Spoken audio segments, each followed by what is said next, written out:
പ്രശസ്തിയുള്ള പാട്ടുകാരനും സംവിധായകനും തിരക്കഥാകൃത്തുമായിട്ടുള്ള ഒരു മിടുക്കനായ ഒരു പ്രശസ്തനായ നടനായ അച്ഛന്റെ മകൻ സംവിധാനം ചെയ്ത ചിത്രമാണ് തട്ടത്തിൻ മറയത്ത്.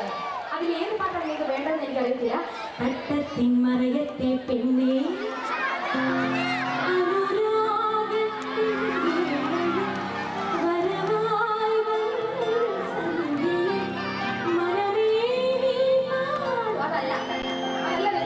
അല്ലേ? ശരി, ഈ പാട്ട് പാടുന്നതിനായിട്ട് എനിക്ക് ഈ കറക്റ്റ് സമയത്ത്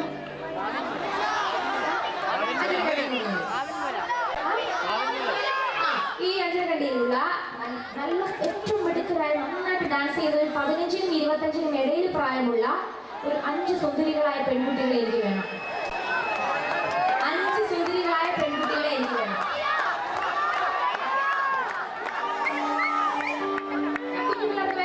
ഇപ്പൊ എനിക്ക് വേണ്ട കുറച്ചുകൂടി പ്രായമായ ബാബാ സെറ്റും കൊണ്ട് കൊടുത്ത പിള്ളേരെ തന്നെ വിളിക്കാം. നല്ല ഐശ്വര്യമായിട്ട് നിൽക്കുന്നത് ബാബാ ഒരു 5 പേരോട് ഓടുക. ഇവിടെയാണോ കഴിവുള്ള കുട്ടികൾക്ക് മഞ്ഞം വിളിച്ചപ്പോഴും നോക്കിയാൽ റെഡി ആയിട്ടിരിക്കുക ആഗ്രഹം കൊണ്ടുവരാന്.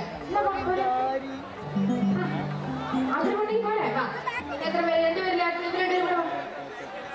പഠിപ്പിച്ചിട്ട് നമുക്ക് സമയമില്ല. വാ, എണീച്ചോ. കണ്ടോ ഒരു സെറ്റ് സാരി കൊടുത്ത് ചേച്ചി ആവേശം കിളച്ചു കൊണ്ട് വരികേട്ടാ.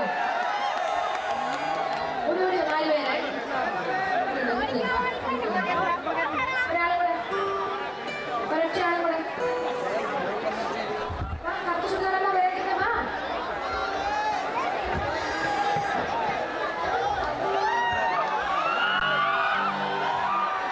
വയസ്സാരോട് പറയല്ലേ. എത്ര വയസ്സായിട്ട് കാര്യമില്ല. എപ്പോഴും ഉണ്ടല്ലോ ഈ മുഖം കണ്ടു കഴിഞ്ഞാൽ 18 തോന്നുള്ളൂ കേട്ടോ. അഞ്ചരക്കണ്ടിക്ക് ഒരൊറ്റ സുന്ദരിയും കൂടെ. എവിടെ? 5 സുന്ദരികളാണ് എനിക്ക് വേണ്ടത്. നന്നായിട്ട് ഡാൻസ് ഒരാളില്ലേ? ഇനി ഇവിടെ ഇല്ലേ? സുന്ദരില്ലേ?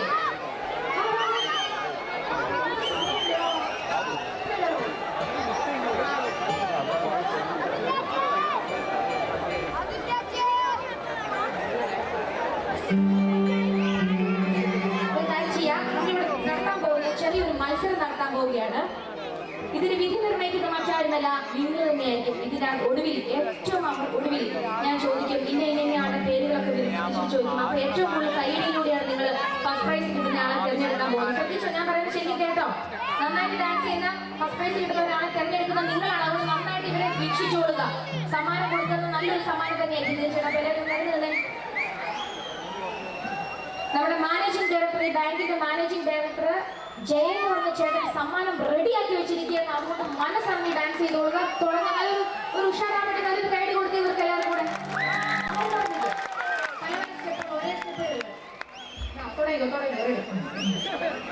തുടങ്ങാം. ഇവിടെയോ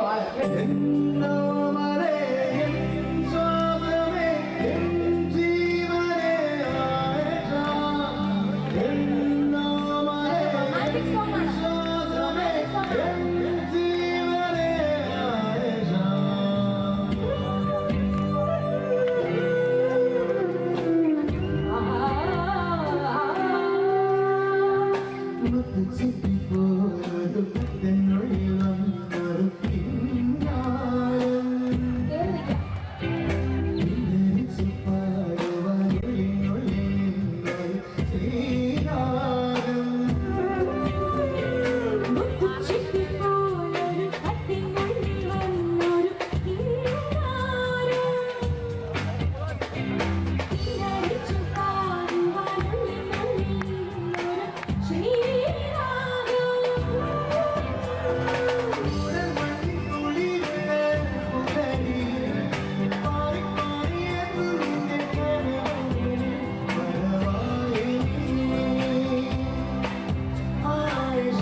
ചെയ്യാൻ പറ്റുള്ളൂ. കാരണം പെൺപിള്ളേർക്ക് അത് ഭയങ്കര നാണമായിട്ട് ഇങ്ങനെ ഇരിക്കും. ഇന്ന് എന്തൊരു ഡാൻസായി അഞ്ചരക്കടികളൊക്കെ പെൺപിള്ളേർ നല്ല പെൺപുലികളെന്ന് എനിക്ക് വിശേഷിപ്പിക്കാൻ തോന്നും. നല്ല മിടുക്കരായിട്ടുള്ളവരാണ്. നമുക്ക് ഈ സൈഡിൽ നിന്ന് പേര് വിളിച്ചു കൊടുക്കാം. ഉള്ളതിൽ തമിഴ് പേര് കൊമ്പൻ എന്ന് പറയുന്ന പോലെ നിങ്ങൾ കണ്ടുപിടിക്കുന്ന ആൾക്കാർ ഇവിടെ മാനേജിംഗ് ഡയറക്ടർ വിജയൻ ചേട്ടൻ സമ്മാനം റെഡിയാക്കി വെച്ചിരിക്കുന്നത്. നമുക്ക് നോക്കാം എവിടെ നിന്ന് തുടങ്ങണം എന്ന് എനിക്ക് ആകെ സംശയമായി പോയി. ഇവിടെ നിന്ന് തുടങ്ങാം. നമ്മളുടെ പേര് അനക്കാണ്. ഫസ്റ്റ് പ്രൈസ് രേഷ്മ, അഷിത, അതുല്യ, സിലിയ, രസ്ന, ഷിബിന,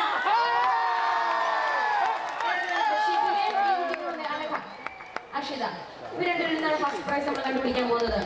അതാ അഷിത കുട്ടിക്കാണെങ്കിൽ കുട്ടിക്ക്, ഷിബിനിക്കാണെങ്കിലോ വിജയൻ ചേട്ടൻ ഇങ്ങോട്ട് വരിക. വിജയൻ ചേട്ടൻ എവിടെ? ജയൻ ചേട്ടൻ. ജയൻ ചേട്ടൻ ഇവർക്ക് രണ്ടുപേർക്ക് സമ്മാനം കൊടുക്കാൻ പോവുകയാണ്. നിങ്ങളൊക്കെ തന്നെ നല്ല മിടുക്കരെ. നമ്മളിപ്പോ എല്ലാവരും ഭയങ്കര എല്ലാ തരത്തിലും ഡാൻസ് ചെയ്യാനാവണമെന്നില്ല. പക്ഷെ നമുക്ക് അറിയാവുന്ന പോലെ നമുക്ക് എല്ലാവർക്കും ഡാൻസ് ചെയ്യണമെന്ന് പാട്ട് പാടണമെന്ന് ആഗ്രഹമില്ല. അപ്പൊ എല്ലാവർക്കും അതാണ് ഫാർമേഴ്സ് ബാങ്കിന്റെ പ്രത്യേകത. അവർ 1-2 സ്ഥാനക്കാർക്കല്ല, അവരെല്ലാവർക്കും എന്താണ് സമ്മാനം കൊടുക്കാൻ പോകുന്നത്? ഒരു പൂവാണ് അവർ സമ്മാനം കൊടുക്കാൻ പോകുന്നത്. എല്ലാവർക്കും പൂവും ഫസ്റ്റ് പ്രൈസ് കിട്ടുന്ന ഒരാൾക്ക് സമ്മാനം അവർ റെഡിയാക്കി വെച്ചിട്ടുണ്ട്. ഇതിനകത്ത് ആർക്കാണ് ഫസ്റ്റ് പ്രൈസ്? ഒരു കാര്യം ഇവർ രണ്ടുപേരും ഫസ്റ്റ് പ്രൈസ് അങ്ങ് എടുത്തോട്ടെ. ചേട്ടാ എന്താ കൊടുക്കാൻ പോണത്? എന്തോ കൂടിന്റെ അകത്താണ് അവർ ഒളിപ്പിച്ച് വെച്ചിരിക്കുന്നത്. എന്തോ വിശേഷപ്പെട്ട സമ്മാനം തന്നെ. എന്തായിരിക്കും ചേട്ടാ ഇത്? ശരി, നല്ല സമ്മാനം തന്നെയാണ്. ചേട്ടനെ ഞാൻ കൊടുത്തു. രണ്ടുപേരും മേടിച്ചു. രണ്ടുപേരും കീറി എടുത്താൽ മതി.